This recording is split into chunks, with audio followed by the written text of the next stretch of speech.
The world was made of white. Every surface, every branch, every rooftop disappeared beneath a thick, endless blanket of snow.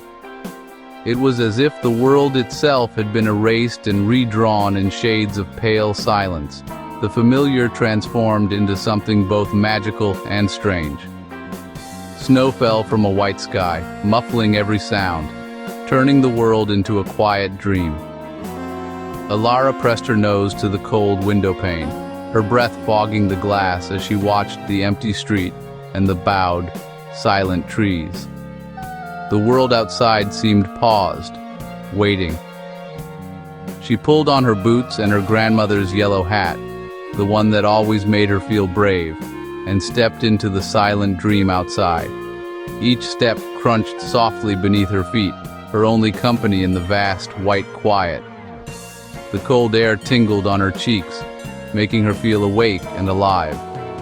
At the park's edge, she traced patterns in the snow with her gloved hand, drawing swirling shapes and secret signs, a language only she and Winter understood. Here, she felt she belonged. The silence outside matched the quiet in her heart, and the world felt gentle, just for a moment. The park was her lonely kingdom, the trees and sparrows her only subjects. The cold beauty of the day mirrored the wordless ache inside her, but in the hush of the white silence, she found a kind of peace. A place where she could simply be, surrounded by Winter's quiet embrace. Near the old stone wall, a speck of red caught her eye, a single defiant color in the endless white. The world was silent, muffled by snow, and the red stood out like a whispered secret, impossible to ignore. She paused, heart quickening, wondering what could possibly be so bright and bold in such a quiet, colorless place. Curiosity pulled her closer through the deep snow, each step crunching beneath her boots. She knelt, brushing away the powdery white, and uncovered a toy rabbit, red corduroy, button eyes, and a lopsided stitched smile. Its fur was faded in places, but the red still glowed against the snow, as if it had a story to tell.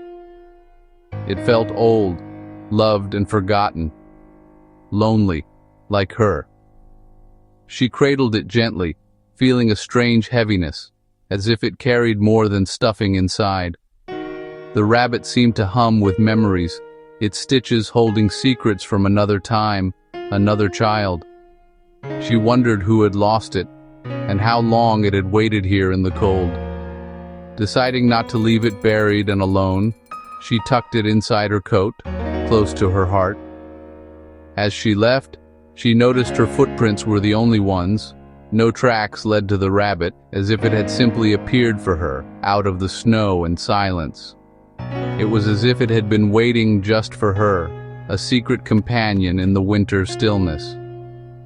She hurried home, the secret weight of the rabbit pressed to her chest, feeling a little less alone as the dusk settled around her and the snow continued to fall. Back in her room, Ilara set the rabbit on her bedside table. Its button eyes seemed to follow her, the room growing quieter, heavier. She tried to read, but the rabbit's presence was impossible to ignore. As evening fell, the toy's stillness filled the shadows with unease. She brought it to dinner, unable to leave it alone. The rabbit's eyes glinted strangely, and a chill crept through her.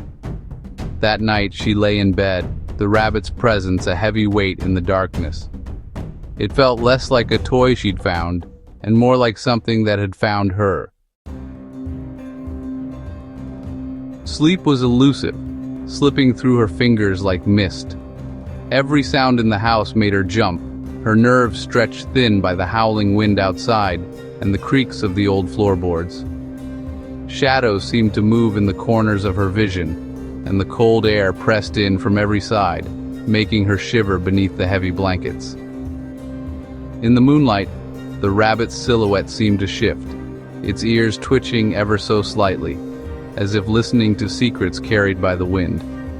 The toy, once a comfort, now looked strangely alive, its button eyes glinting in the pale light, She woke to a wrong, expectant silence. The rabbit was gone from her table. The emptiness where it had sat all winter felt like a warning, a gap in the world that shouldn't be there. Panic rising, she found it sitting by the door, facing her. Its stitched smile seemed to mock her confusion, as if it knew something she didn't. It hadn't been there before. It couldn't have moved.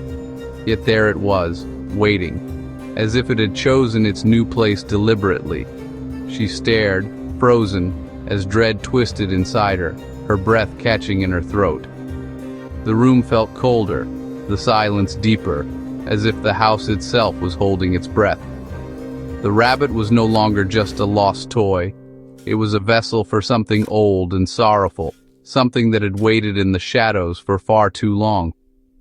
She backed away, the silence pressing in, feeling utterly watched. Every instinct screamed at her to run, but her feet felt rooted to the icy floor.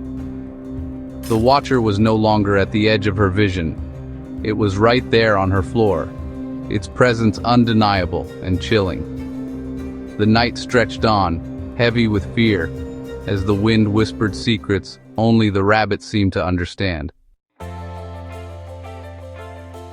Morning brought new snow, but the fear lingered.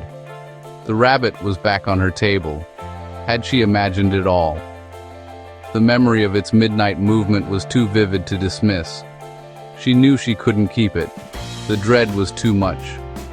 With trembling hands, she returned to the park, the rabbit heavy in her coat. She buried it where she'd found it, covering the last speck of red. Relief washed over her as the weight lifted.